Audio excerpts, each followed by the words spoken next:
د ولسي جرګې غړي او عام افغانان په پرله پسې توګه په هیواد کې د نامسؤلو وسلوالو له فعالیتونو شکایت کوي او زیاتوي چې دغه کسان په ډېرو ولایتونو کې عام خلک ځوروي، په ناقانونه توګه ترې پیسې اخلي او دغه راز د قومونو ترمنځ بې اتفاقیو ته لمن وهي. په ولسي جرګې کې د تخار د خلکو استازي وایي چې په دغه ولایت کې د قومندان فتح په نوم د غیر مسؤلو وسلوالو یو قومندان په دې وروستیو کې په سنځي او شینواریو کلو کې له لسو ډېر ملکي وګړي وژلي او لسګونه نور یې له ځان سره نامعلوم لور ته بیولي دي. چندین روز پیش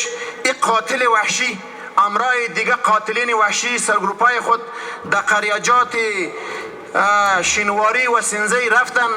مردم عام تیرباران کردن، قتل عام کردن و بعدها مردم امرای خود به زور خود بردن. در اون منطقه نه کدام اداره وجود داره، نه کدام حکومت وجود داره و نه کدام عدل و انصاف وجود داره و این با عصبانیت بالای مردم ملکی شلیک میکنه.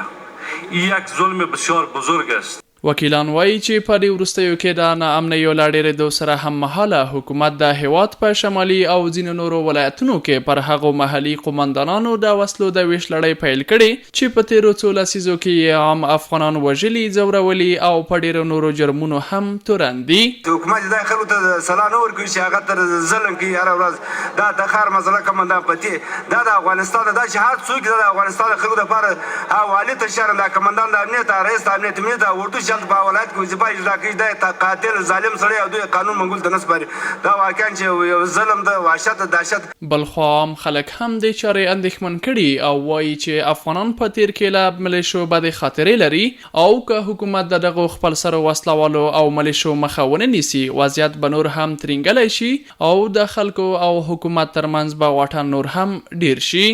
خپل د هیواد وضعیت مو ورځ په ورځ مخ په خرابېدو روان ده او د وضعیت ته چې ګورې یعنې ملک الطوایفي حکومتونه په حالت د شکل نیولو کې دي چې یعنې هر منطقه کې هر ولایت کې به یو حاکم وي چې هغه هر څه وکوله، عام خلک که تر پښو لاندې سوه او هر څه وسوه. یعنې داسې یو وضعیت راغلی ده. دولت توجه جدی در این موضوع نکنه ممکن به دهه‌های قبل جنگ برگردیم و مو نگونبختی که آثار شومش متاسفانه تا حال محسوس است بار دیگر شاهد یک تاریخ جنگ باشیم. بلخوا دغه کسان بیا د پکتیکا په وړممی ولسوالۍ کې د سرحدي ځواکونو د یوه قومندان بدین له ناوړه چلند شکایت کوي او وایي چې یاد قومندان د طالب په نوم عام خلک له ځان سره وړي او بیا یې له کوم جرم پرته وژني. ما ورک خیر 2 ساعت ولته وستلی وک قرآن باندې چې الله پاک د خدای دی د عزیزي په لیول د پښتني په لیول خور لري مور لري عزیز لري کریم لري